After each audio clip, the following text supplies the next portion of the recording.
desire to seek. And so these people belonging to this culture, which was so destructive, started seeking. And when the seeking started, also, as usual, in the market there were many others who came forward to give answers to their seekings. They had to go to various cults and things and false people and all that because they had no way to know.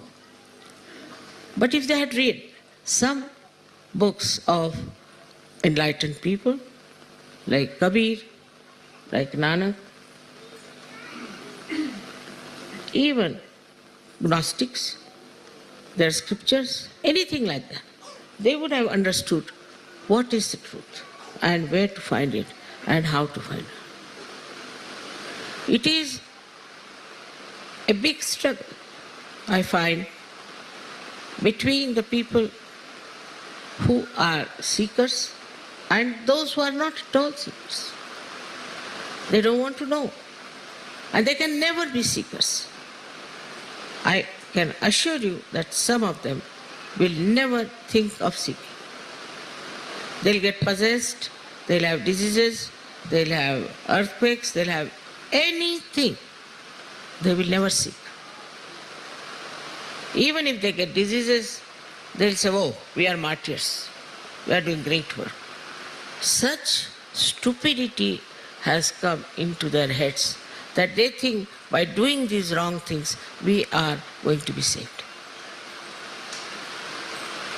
And this stupidity comes through the perverted brains. And this perverted brain acts when people are free to use. I just don't know. Why don't they see around and see for themselves what is happening? So to expect that the whole world will go to heaven is absolutely not possible. It's not possible. It cannot. They have tried all kinds of things. I've seen people, drugs and alcohol, this, that. There is one fellow who got his PhD on writing how he reached spirituality through drinking. And they gave him PhD for that. So even at the helm of affairs, in the universities, I don't know how such stupid people came up, from where, out of which creation. It's impossible to understand. How could they think that this kind of destruction will lead them to their salvation? They see it every day.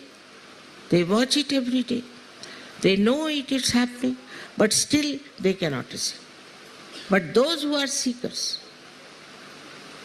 are so ardently seeking that they will all have to give their self-realization. Now this is, of course, my job, I agree. I have come on this earth for that job. I am supposed to do it. I am trying my level best. And no incarnation has lived like I have lived for so many years. And such compassion of mine, which really makes me live, that I feel we have to have many more Sahajogis, we have to have big salvation. With that compassion and with that love, one can take to any measures, anything. I do not think those who are not seekers will achieve it. Now, why is it some are seekers and some are not? One may say that. Adi Shakti, if she has created all the human beings, all of them should have seeking. Because in freedom, they have lost their way. They are seeking something else and they think they are right. They have a right to think that they are right. Even a stupid fellow, even a mad person thinks he is right. If you tell him that you are mad, he'll say, you are mad. And this seeking, though put into them, they are not yet capable, so many of them are achieving it in the proper way. మీరంతా ఆదిశక్తి పూజ చేయడానికి ఇక్కడ చేయాలని నిర్ణయించుకున్నారు. కుండలిని శక్తి, ఆది కుండలిని, ఆదిశక్తి ఈ పూజ చేయడంలో ఈ మూడింటిలో వ్యత్యాసం ఉంది. ఒకవైపు కుండలిని మీ లోపల ఆది కుండలిని యొక్క ప్రతిబింబం, రెండో వైపు ఆదిశక్తి యొక్క శక్తి, పరమ చైతన్యం. మొత్తం మీద మీరు చూస్తే రెండు వైపులా ఒకవైపు పరమ చైతన్య శక్తి, ఇంకోవైపు ఆ మానవుల్లో ప్రతిబింబమైన కుండలిని. మూడవ పని ఈ ఆదిశక్తి చేయాల్సింది ఏంటంటే ఈ మొత్తం విశ్వాన్ని సృష్టించడం.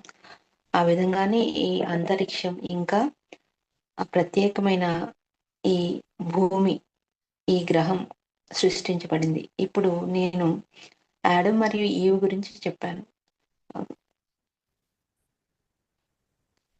కనుగొనబడింది ఏమిటంటే జాన్ అనే అతను చెప్పాడు, అతను నాస్టిక్స్ అనే బుక్ లో క్రైస్ట్ చాలా విషయాలు చెప్పారు అని, కానీ బైబిల్లో అవి లేవు.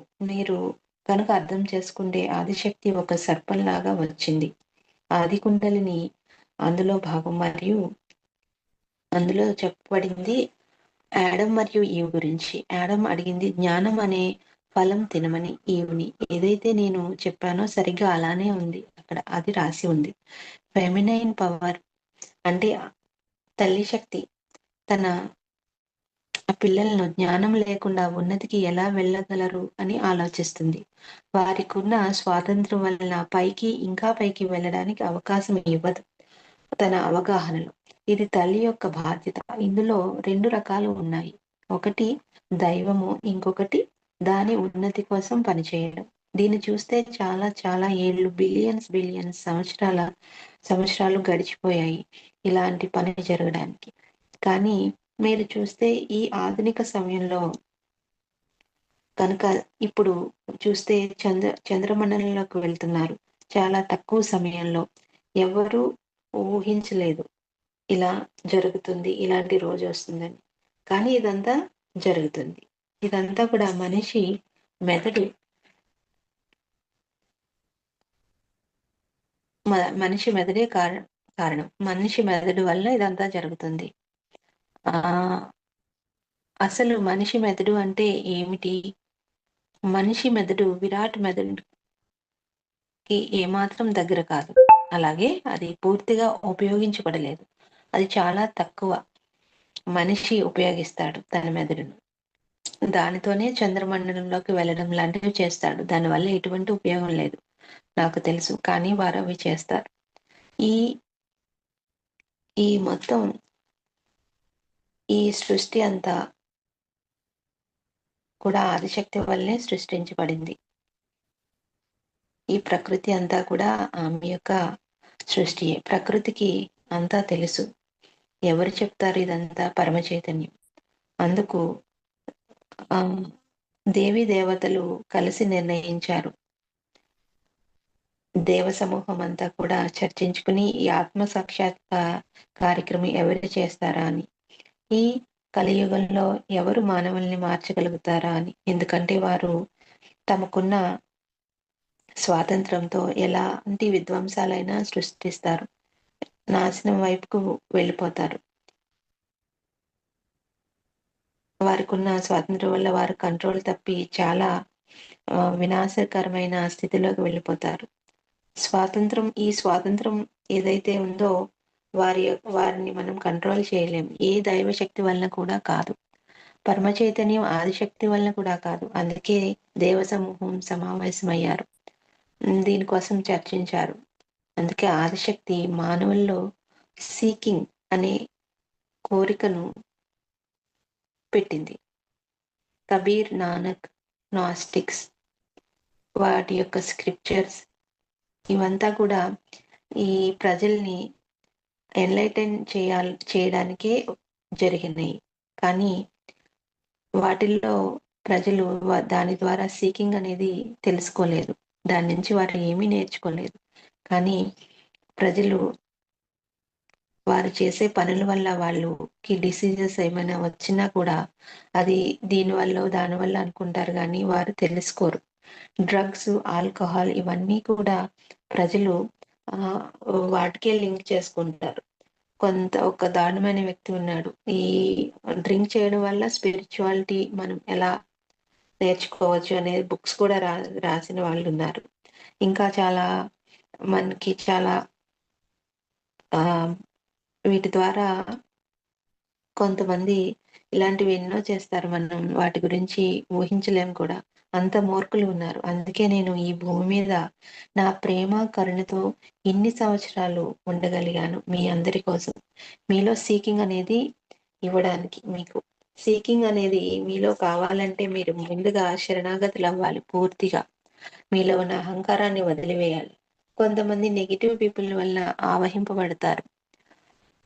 ఈ మీడియా అనేది కూడా అంతా అదే ఈవిల్ పీపుల్ వల్ల వారు ఆవహించబడతారు. సో, వారు ఎఫెక్ట్ అవుతారు. దానివల్ల వారు ఎటువంటి శాంతిని కోరుకోరు. ఎప్పుడూ కూడా అశాంతి అని, గొడవలని ఇలా ఉండాలనే వారు కోరుకుంటారు. దానివల్ల ప్రపంచమంతా కూడా అశాంతమయమవుతుంది. సో, వారిలో ఎటువంటి సీకింగ్ ఉండదు. ఈ నేను నేను ఇట్లా గృహలక్ష్మిలాగా ఒక సింపుల్‌గా శారీ కట్టుకొని ఉంటే ప్రజలకి అర్థం కాదు.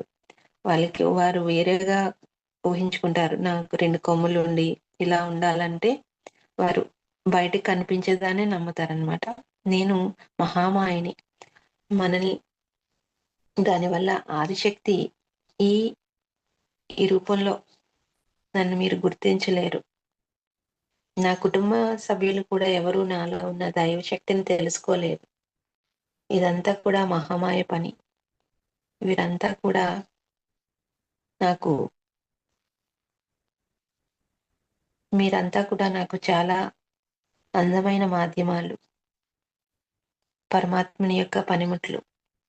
ఈ మానవాళిని మంచి కోసం మీరు పని చేయాలి. 75% పని పూర్తయింది. కానీ ఇంకా జరగాల్సి ఉంది.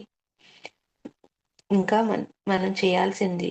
ఇంకా కొంతమంది ఎగ్ లాగే ఉన్నారు. కొంతమంది సగం తయారయ్యారు. ఇంకొంతమంది పూర్తిగా తయారు కావాల్సి ఉంది. మనం ప్రపంచం మొత్తానికి ఆత్మ సాక్షాత్కారం ఇవ్వలేము. అది సాధ్యం కాదు.